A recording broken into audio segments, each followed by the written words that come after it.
রাজনৈতিক কৌতুক। একবার অলিম্পিকে দুজন প্রতিযোগী দৌড়াল। একজন আমেরিকান, একজন রুশ। আমেরিকান দৌড়বিদ সোনা জিতল। রাশিয়ার কাগজ প্রাবদায় খবর ছাপা হল। এবার অলিম্পিক দৌড়ে রাশিয়া খুব ভালো করেছে, তারা দ্বিতীয় হয়েছে। আমেরিকান দৌড়বিদ খুব খারাপ করেছে। তারা শেষের জনের সামনে ছিল। এটাকে বলা হয় রাষ্ট্রীয় প্রচার মাধ্যম। 2. রাশিয়ার প্রেসিডেন্ট ব্রেজনেভ ফলের দোকানে গেলেন। সেখানে একটামাত্র তরমুজ ছিল। ব্রেজনেভ বললেন, তোমার তরমুজের দাম কত?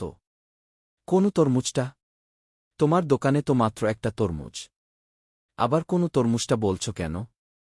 জি, এটার দাম 100 টাকা। ব্রেজনেভ টাকা দিলেন। দোকানি বলল, কোন ব্রেজনেভকে দেব? তুমি কতজন ব্রেজনেভকে দেখছ? একজনকেই দেখছি। কিন্তু আপনিই তো শিখিয়েছেন আমাদের বেছে নিতে হবে। এটাকে বলা হয় নির্বাচন। 3. প্রেসিডেন্ট বুশ যাচ্ছেন মুরগির খামার পরিদর্শনে। পথে কতগুলো মুরগির বাচ্চা পড়ল। বুশ তাদের জিজ্ঞেস করলেন, তোমরা কোনো পার্টি সমর্থন করো? মুরগির বাচ্চারা বলল, রিপাবলিকান পার্টি। খামার পরিদর্শন শেষ করে বুশ ফিরছেন। তিনি আবারও মুরগির বাচ্চাদের দেখা পেলেন। বললেন, তোমরা কোনো পার্টি সমর্থন করো? আমরা ডেমোক্রেটিক পার্টি সমর্থন করি। এই, কি বলছ? একটু আগেই না তোমরা বললে তোমরা রিপাবলিকান?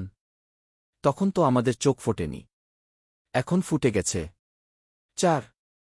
একজন আমেরিকান, আরেকজন রুশ। বাহাস হচ্ছে।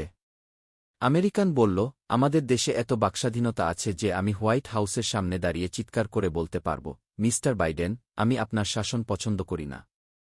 তুমি পারবে? অবশ্যই পারব। আমি হোয়াইট হাউসের সামনে দাঁড়িয়ে চিৎকার করে বলতে পারব, মিস্টার বাইডেন, আমি আপনার শাসন পছন্দ করি না। 5. বেশ জোরে সোরেই বলল রাবিনোভিচ। শালার অভিশপ্ত জীবন। সাদা পোশাকধারী কেজিবি এসে বলল তাকে, আমার সঙ্গে যেতে হবে আপনাকে। আমি তো খারাপ কিছু বলিনি। বলছিলাম পশ্চিমা পুঁজিবাদী দেশগুলোর অভিশপ্ত জীবনের কথা। আপনি বললেন আর আমি বিশ্বাস করলাম। অভিশপ্ত জীবন কোথায় তা ভালো করেই আমাদের জানা আছে। চলুন আমার সঙ্গে। 6. রুশ পত্রিকায় ছবির নিচে পরিচিতি ছাপা হয়েছে। শুকরের পালের সঙ্গে ব্রেজনেভ। বা থেকে 3য়।